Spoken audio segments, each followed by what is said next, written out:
बोलो जुबान केसरी। ये डायलॉग तो आपने कई बार सुना होगा और आपको पता भी होगा कि किस तरह से हमारे भारत में पान मसाला और गुटखा इतना प्रचलित है कि जिन एक्टर्स को बड़ी बड़ी कंपनीज अफोर्ड नहीं कर पाती उनको ये वाला गुटखा अपने कॉन्ट्रैक्ट में लाकर कानपुरिया बना देता है, फिर चाहे वो बॉलीवुड का एक्टर हो या हॉलीवुड का जेम्स बॉन्ड। मगर यहाँ सोचने वाली बात यह है कि जिस गुटखे की इस एड को हमने बहुत बार देखा है, आखिर वो बनता कैसे है। तो आइए आज की इस वीडियो में आपको बताते हैं कि इस गुटखे को बनाने का प्रोसेस क्या है। लेकिन उससे पहले हमारे चैनल अनोखी दुनिया को सब्सक्राइब करके बेल आइकन को जरूर प्रेस कर लें।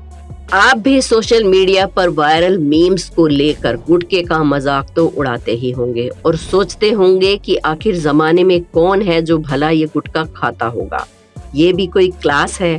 तो आपको बता दें कि आज भारत में 30% से भी ज्यादा लोग गुटखा खाते हैं, यानी कि 40 करोड़ लोग हैं जो गुटखा खाते हैं। यानी हर रोज करीब 160 रुपए करोड़ का गुटखा खाकर थूक दिया जाता है, जो कि किसी भी बड़े से बड़े बिजनेस से कई गुना ज्यादा है।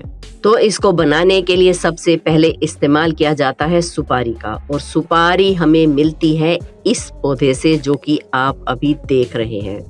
जी हाँ, यहाँ पर सुपारी की खेती की जाती है। इन छोटे छोटे पेड़ों पर सुपारी के फल लगते हैं और जब तक ये फल पक नहीं जाते तब तक इन्हें अच्छे से पाला पोसा जाता है।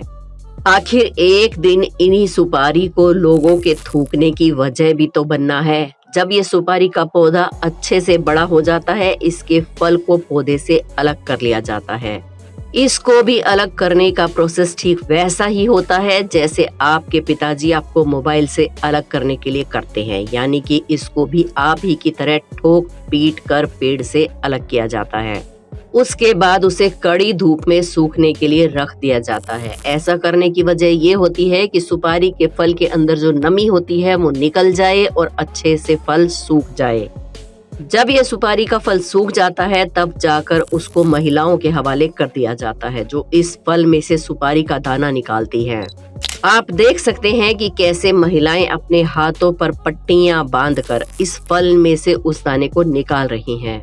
वैसे तो ये काम बहुत ही तकनीक भरा है, जो कि जोखिम भरा भी है, मगर वो कहते हैं ना कि दुनिया का सबसे बड़ा योद्धा माँ होती है और कुछ भी करके अपने बच्चे को मुसीबत से निकाल लेती है। ये सुपारी का दाना भी इन औरतों के लिए बच्चे जैसा ही है। आप इनका कॉन्फिडेंस तो देखिए, तेज धार वाले हथियार की तरफ बिना देखे ये कैसे सुपारी को काटे जा रही हैं। भाई कमाल का कॉन्फिडेंस है। चलिए, अब जब प्राकृतिक और साफ सुथरी सुपारी निकल गई है तो आइए उसको थोड़ा सा बर्बाद करके केमिकल मिलाकर लोगों की सेहत खराब करने के लायक भी बना देते हैं। अब इस सुपारी के दाने को बहुत ही गंदे और बेकार लाल रंग के केमिकल में उबाला जाएगा। ऐसा इसलिए किया जाता है क्योंकि कोई जब भी तम्बाकू खाए तो उसका मुंह तम्बाकू के रंग से लाल हो जाए। आपको बता दें कि इसको उबालने के लिए किसी और लकड़ी की नहीं बल्कि सुपारी की उस छाल का ही इस्तेमाल किया जाएगा जिससे ये निकला था। जब ये अच्छी तरह से केमिकल के साथ घुल मिल जाता है तब उसको सुखाने के लिए रख दिया जाता है। आपको ये बात बताना भी बहुत जरूरी है कि इस प्रोसेस में एक वैक्स यानी कि मोम को भी मिलाया जाता है, जिसको पैराफिन वैक्स कहते हैं, जो कि हमें आजकल फलों के ऊपर भी मिलता है और इससे मोमबत्ती भी बनती है। अब आप सोचिए कि आप भी मोमबत्ती खा रहे हैं, जो कि कितनी हानिकारक हो सकती है। चलिए, अभी तो और भी चीजें हैं जिन्हें सुनकर आपको लगेगा कि गुटखा खाना तो यमराज को अपनी मौत के लिए कैब भेजकर बुलाने के बराबर है। इसके बाद जब ये सूख जाता है तो उसके छोटे छोटे टुकड़े किए जाते हैं। अब ये सुपारी तो तैयार हो गई है, मगर अब बारी है उसमें मिलाए जाने वाले तंबाकू की। तंबाकू को शुरू में बाहरी फ्रेम में उगाया जाता है, जिसे सीड बेड्स कहा जाता है। गर्म इलाकों में ये फ्रेम गीली घास या एक कपास की चादर से ढके होते हैं। 8 से 10 सप्ताह के बाद जब तंबाकू के पेड़ लगभग 10 इंच के हो जाते हैं तो इन्हें खेतों में शिफ्ट कर दिया जाता है। जैसे जैसे पौधे बढ़ते हैं उनके ऊपर का भाग काट दिया जाता है ताकि पत्तियां अच्छे से बड़ी हो जाएं।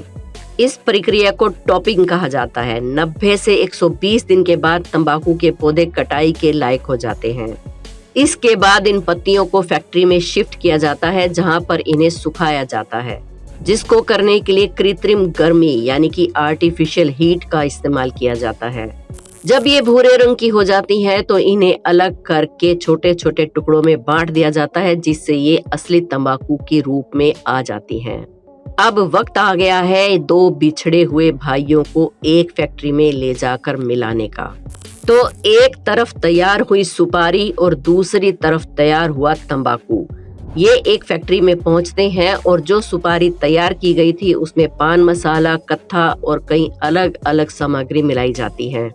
मगर इसके अंदर एक खास इंग्रेडिएंट पड़ता है जिसके बारे में आपको कभी कोई नहीं बताएगा, लेकिन आज हम आपको बताएंगे वो सच क्या है। तो तैयार हो जाइए जानने के लिए जो आपके होश उड़ा देगा, आपके दिमाग को फाड़ देगा, आपकी आंखों की पुतलियों को चौड़ा कर देगा, जिससे आपके चश्मे का नंबर बढ़ जाएगा। तो सुनिए, हर तंबाकू के अंदर डाला जाता है कांच।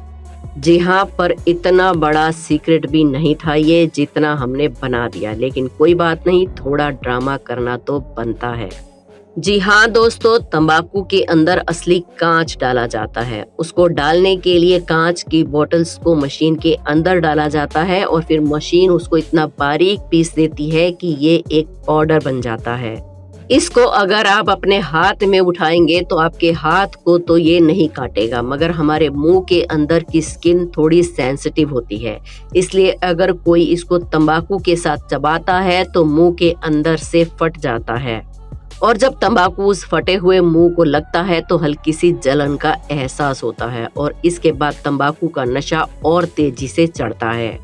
अब आप शायद समझ गए होंगे कि क्यों गुटखा खाने वाले लोग ज्यादा तीखा नहीं खा सकते। इसके बाद सुपारी के मिश्रण और तंबाकू के पदार्थ को कत्था पान मसाला के साथ एक कांच का पाउडर मिलाकर मशीन के अंदर डाल दिया जाता है। फिर इन्हें पैकेजिंग के लिए भेज दिया जाता है और छोटे छोटे पैकेट्स में रैप किया जाता है। उसके बाद ये ट्रक में लोड होकर पान वाले भैया की दुकान पर पहुंच जाते हैं। जैसा कि हमने आपको बताया कि कम से कम 40 करोड़ लोग इसको हर रोज खाते हैं। तो दोस्तों, ये था पान मसाला बनाने का पूरा प्रोसेस। आपने देखा कैसे इसमें सारी चीजें वो डाली जाती हैं जो हमारे शरीर को नुकसान पहुंचाने वाली होती हैं, मगर हम तो ठहरे ढीठ, हम नहीं सुधरेंगे। जब भी मुंह खोलेंगे जुबा केसरी ही बोलेंगे, तो बोलो जुबा केसरी। लेकिन आपसे हमारी विनती है कि आप किसी भी तंबाकू या पान मसाला का सेवन ना करें, क्योंकि तंबाकू खाने वाले व्यक्ति को मुंह, गले और फेफड़ों के कैंसर होने की ज्यादा संभावना होती है। क्या आप भी गुटखा खाते हैं? हमें कमेंट्स में जरूर बताएं, और अगर खाते हैं तो आज की वीडियो देखने के बाद अब आपका क्या विचार है ये भी हमें कमेंट्स में जरूर बताएं। हमारे चैनल अनोखी दुनिया को सब्सक्राइब करके बेल आइकन को प्रेस कर लें। धन्यवाद।